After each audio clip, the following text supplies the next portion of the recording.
Selamat datang di video tutorial 7sys. Pada video kali ini kita akan membahas tentang modul item status.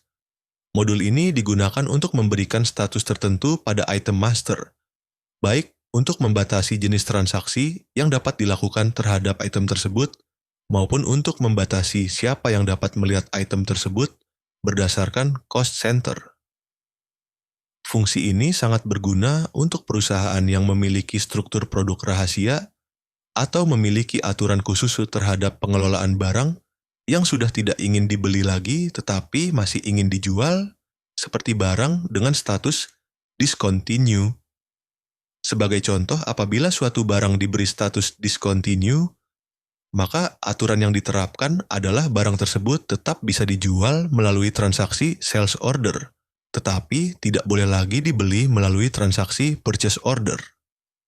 Hal ini akan mencegah penambahan stok yang tidak diinginkan karena pembelian atas barang tersebut sudah harus dihentikan. Selain itu, item status juga bisa digunakan untuk membatasi akses berdasarkan cost center.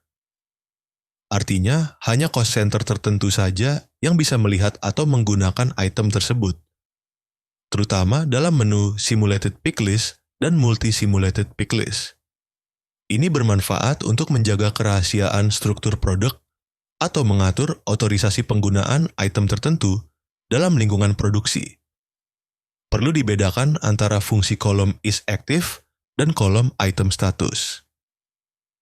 Kolom isActive menjadikan sebuah item aktif atau tidak aktif di seluruh transaksi.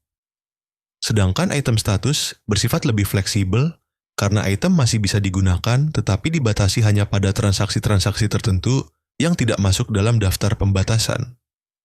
Untuk mengakses modul ini, klik Master Data, pilih Company, lalu pilih Item Hidden Site, lalu pilih Item dan klik Item Status. Untuk menambahkan status baru, klik tombol Insert, kemudian isi kolom code dan description sesuai dengan nama status yang ingin dibuat. Misalnya code DSC, description, discontinue. Setelah diisi, klik tombol save untuk menyimpan. Setelah menyimpan data header, kita perlu mengatur detail pembatasan. Klik baris item status yang ingin diatur, lalu lihat ke bagian bawah layar. Di sana terdapat dua tab, yaitu Transaction dan Cost Center.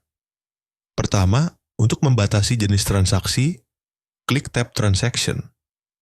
Pilih transaksi yang ingin dibatasi, misalnya Purchase Order, klik tombol tambah atau Add.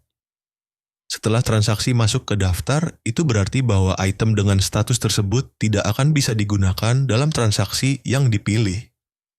Jadi, jika sebuah item memiliki status discontinue dan purchase order ditambahkan ke daftar transaksi yang dibatasi, maka item tersebut tidak akan bisa digunakan untuk membuat PO atau purchase order.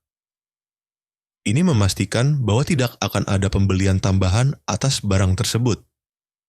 Selanjutnya, untuk mengatur pembatasan berdasarkan cost center, klik tab Cost Center.